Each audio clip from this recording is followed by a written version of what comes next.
La ilaha illallah Muhammadun Rasulullah alaihi salatullah wa alihi wal ahibah. Assalamualaikum warahmatullahi wabarakatuh. Sebelum kita bahas, sedikit tambahan dari kami. Di video sebelumnya riwayat mengatakan bahwasanya Ratu Sufi Rabi'atul Al-Adawiyah belum pernah menikah sama sekali. Dan di riwayat ini mengatakan bahwa beliau sudah pernah menikah, namun suami beliau sudah meninggal dunia dan beliau hidup sebagai janda.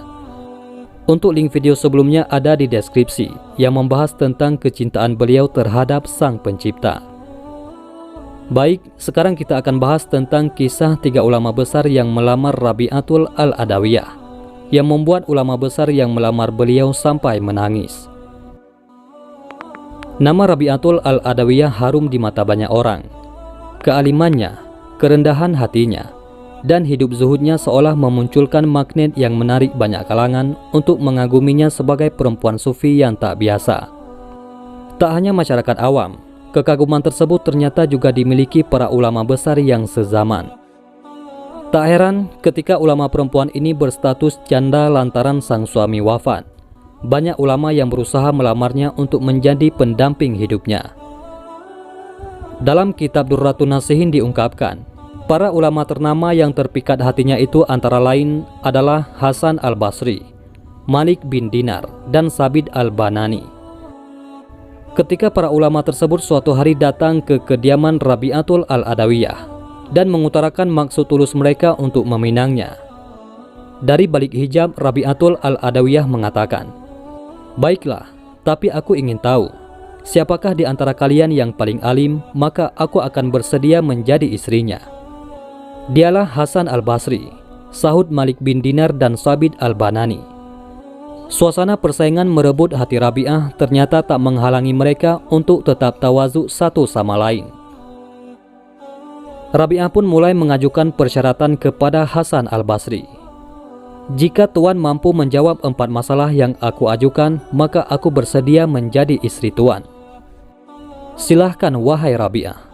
Semoga Allah memberi taufik kepada aku dalam menjawab pertanyaan-pertanyaan itu," balas Hasan Al-Basri. "Menurut Tuan, kalau aku meninggal dunia, apakah kematianku dengan membawa ketetapan iman atau tidak?" tanya Rabi'atul Al-Adawiyah. "Maaf, hal ini termasuk hal yang gaib dan tiada yang tahu pasti kecuali Allah Subhanahu wa Ta'ala," jawab Hasan Al-Basri. Ratu Sufi Rabi'atul Al-Adawiyah melanjutkan, "Ketika aku bersemayam dalam kubur, lalu malaikat Mungkar dan Nakir bertanya, 'Menurut Tuan, mampukah aku menjawabnya?' Maaf, itu juga termasuk masalah gaib yang tahu hanyalah Allah Subhanahu wa Ta'ala," jawab Hasan Al-Basri. "Menurut Tuan, ketika manusia dihimpun di hari kiamat kelak, aku termasuk orang yang menerima kitab amal dengan tangan kanan ataukah kiri?" tanya Rabi'atul Al-Adawiyah. Hasan Al-Basri masih mengutarakan jawaban yang sama. Beliau tak dapat menjawab masalah yang beliau nilai gaib itu. "Menurut Tuan, ketika manusia dipanggil, aku termasuk golongan orang yang masuk surga atau neraka?" tanya Rabi'atul Al-Adawiyah.